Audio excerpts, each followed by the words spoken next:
always, this talk is about the real kind of fear of opening up and taking that real plunge into opening up about your mental health. And as we know, there's a huge stigma around mental health. It is not easy at all to take that plunge in opening up with your mental health. It is really, really difficult. And I won't lie, I was absolutely terrified. I didn't want to do it. And looking back on it, it's clear to see why. And the main reason why is that subconsciously you don't want to open up because you know the real horrible journey ahead. It feels horrible because you know it's a long road to recovery. It doesn't suddenly just go away overnight. You don't just suddenly fix having mental health issues. It's not like a light switch which is broken that you can just suddenly fix. Literacy comes over and then it's all sorted. It's a lengthy process, and you realise that although you've never been through it, you know it, and you don't want to accept it because it's tough. It's always tough to accept that we need serious help. So when you constantly run away from your problems more and more, you run away and you're confronting reality. You're scared of confronting reality. But when you do, hi Annalise, thank you for tuning in.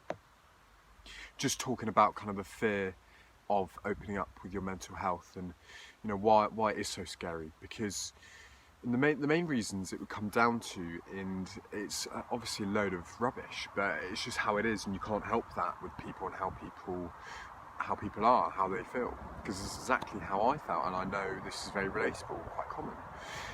You are extremely fearful of feeling judged by others, and it's because you feel so emotionally vulnerable and your emotions are so heightened, and any little thing escalates inside you, mentally and emotionally. The smallest thing can cause you to react in such a volcanic way in terms of a huge eruption of emotion.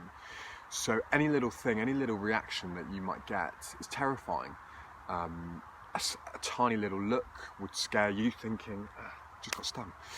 Might scare you thinking, well, what if they don't see me as how I am? What if they're judging me?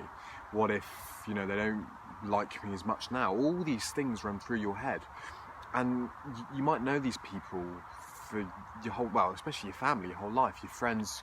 I mean, if you're good friends, it could be a couple of years, whatever. But even though your friends have been in your life, you are terrified of saying something to them because you might feel like, even though they know you all that so well, you might feel like they might treat you differently. They might suddenly not be your friend, and all these things run through. And people on the outside might say that sounds ridiculous, but you're so emotionally vulnerable, you can't explain it, and that's just the how you feel, and you can't help it. So the fear of feeling judged is a huge one. And in terms of your family, there is a certain fear of feeling judged as well, because especially if you've been brought up in a supportive family, not everyone's lucky enough to have that, but if you are, I was very fortunate to have that. If you are, there's a huge fear of letting your family down, feeling judged, for being kind of the one, especially if you've got siblings, the one who's got mental health issues, disappointment of the family, which is just not true in the slightest. And that was one of my big fears, knowing kind of my sister was doing great, and I was terrified of feeling like I let my parents down. Hello to my sister. Thank you for joining on. Yeah, there was, I'm just saying, and kind of the whole fear of opening up, especially your family, you feel like you let your family down. And I mean, obviously it's not your fault you got mental health issues, you don't want mental health issues, but that fear of letting your family down is a really big one, because you just don't know how they're going to react, even though they're your family. You might feel like, oh God, get on with it, sort of thing. You'll be fine. There's nothing to worry about. Or if you've got siblings who don't have mental health issues, they'll be like, well, they haven't got them, so why have you got them, sort of thing. All these things go through your mind when you are struggling and you are depressed. And it sounds ridiculous, but it's just how it is. Someone who's so emotionally and mentally vulnerable. Feeling very fearful of how you come across to your family and friends is a really big one. And another one is, as I've mentioned them, is just kind of summarising you again, it's just kind of accepting the journey ahead. You don't want to accept the journey ahead because you know how long a road it's going to be. You know how long a road it's going to be, and that's the only way you're going to get through it. There's no way you can avoid it, and you can't run away from your problems. You have to confront it, and it's not just a single week where you're going to get better. It takes months, if not years, to get better. It took me, I would say, until I opened up. That moment I opened up, it took me a year and a half to recover. A year and a half, which isn't a long time in the grand scheme of things, but if you would say to someone, when you open up, it's going to take you around about a year and a half to get better, you would feel pretty demoralised by that. But in that moment, a year and a half, you would take anything to get better. You get to a point, once you realise you need help, you get to a point where you will do anything. And not everyone is like that. Some people aren't, and that's a shame. But once you kind of smell the light, that tiny little ray of light, and you see it in amongst all the darkness, and you think, I would do anything to get better. And that was my attitude with it. So that was kind of summarising the third point on kind of why there's such a fear of opening up to your friends and family. And I'd say another one as well, which is kind of, it's a little bit dark, but I think it's kind of worth talking about. It's not only kind of fearing, being judged by others, but it's also feeling like yourself and feeling extremely disappointed in yourself, thinking, how have I got to this? How have I come to this point where I need help, otherwise I don't know when my life's going to go? And you never want to be in that position in life.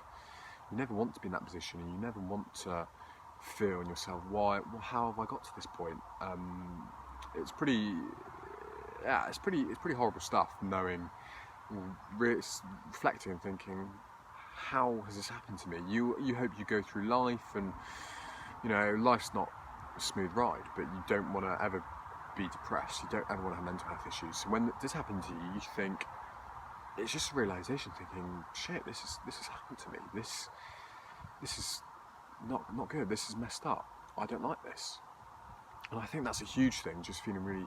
Hi Topman, thank you for tuning on. That's a really kind of bold one, feeling disappointed in yourself. And that should never be the case. You should never be disappointed in yourself for having mental health issues, for struggling. But that's how people feel, because you're very damaging on yourself. Hi Eben, thank you for joining on. Eben and Harry just talking about kind of the fear of opening up, and one of the things I'm just talking about right now is feeling disappointed in yourself. And I mean, not like you should ever feel disappointed in yourself, but when you are depressed, when you are going through mental health issues, and even things like anxiety, there's different types of anxiety. I don't know all of them. I can't speak only from personal experiences on all of them, but you're still very damaging on yourself. You're still very harsh and critical on yourself. So even when you are at the pits of the earth, really struggling, you are more damaging on yourself and harsh on yourself than ever, because you feel it's all my fault, I'm such a letdown to others, blah, blah, blah, and you will constantly just slate yourself with one thing that you blame yourself for after another. It's constant, and because of that, it just grinds you down.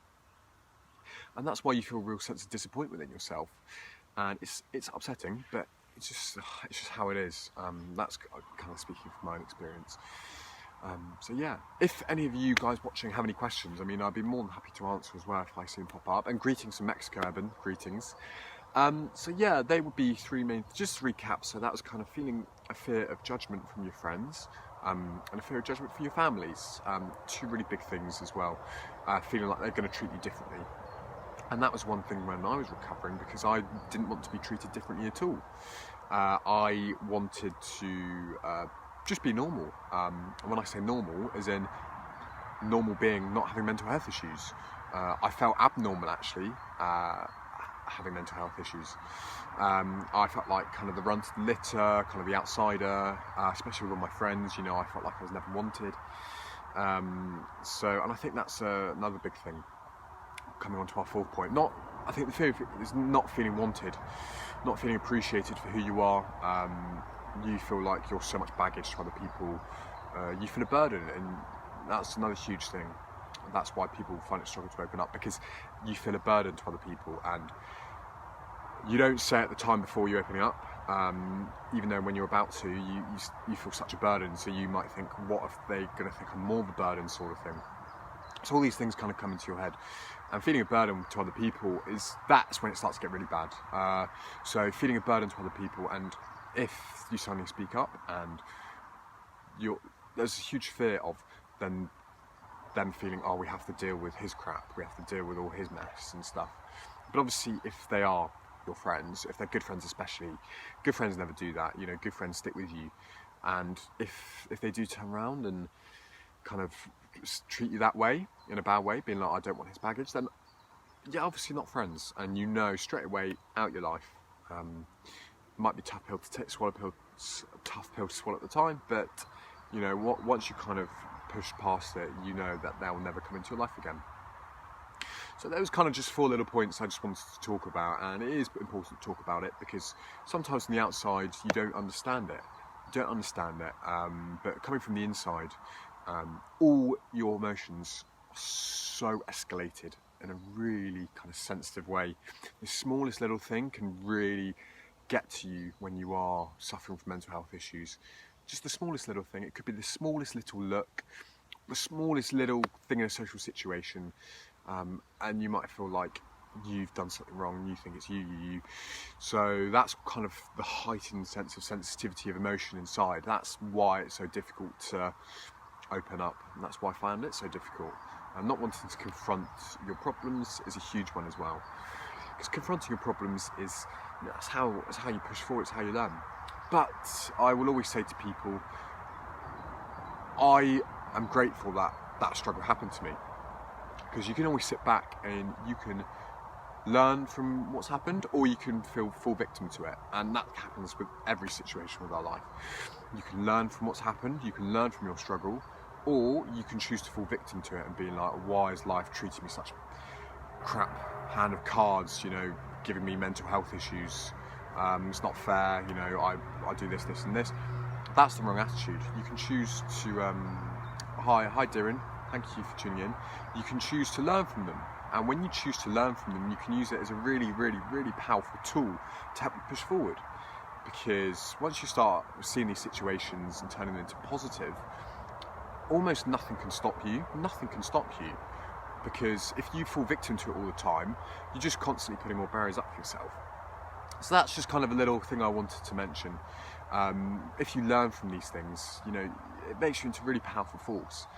And obviously people who are struggling don't realise this at the time. I obviously didn't realise this at the time, but once you kind of come out the other end, per se, looking back on it, you learn a lot about yourself, and actually you can take it into real positive. And I know all those people out there struggling, you know, who feel like there's no hope, and that's how I felt. Once they come out of it, and when I say when, I mean when, not if, because I always believe it is a matter of when, not if.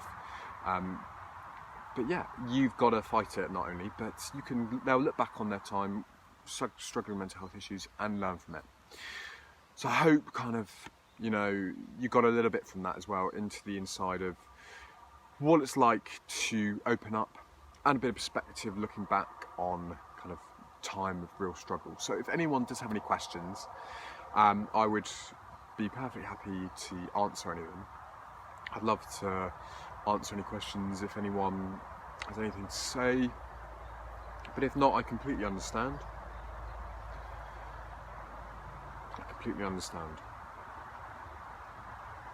But thank you guys for tuning in anyway.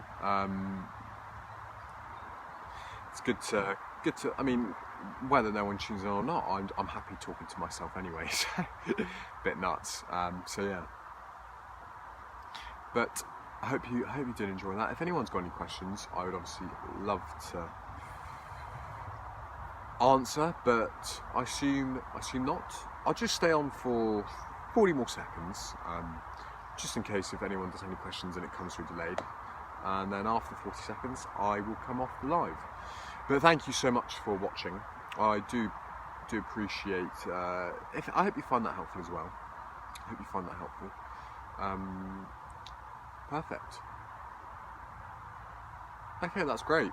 Well, adios amigos. I hope you found that very useful. Have a lovely rest of your evening, and see you all on Friday for my last one before I go away on holiday.